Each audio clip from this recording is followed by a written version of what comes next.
Bilirsiniz, müqəddəs kitabda yuxarıdan nazil olan müdriklik, Allah'tan gələn müdriklik var. Və şeytandan olan müdriklik də var. Şeytanın müdrikliyi Yaqub 3-cü fəsildə deyir ki, xudbin ehtirasa malikdir. Mən araşdırdım ki, bu xudbin ehtiras nədir?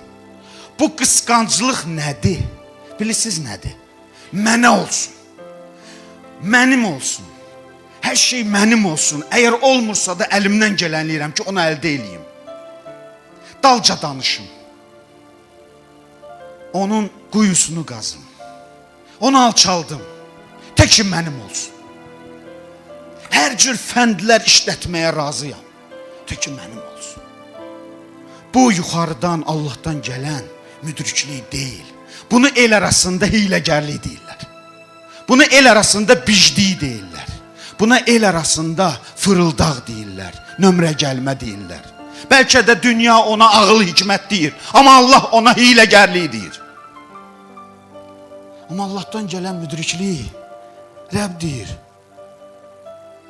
Əvvəla safdır. Sonra da sülhpərvərdir. Mülayimdir. İtaətlidir. Mərhəmət və xeyirli bəhrələrlə doludur.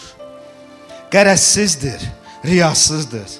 Sülh yaradanların əkdiyi sülh toxumlarından salihlik bəhrəsi yetişir.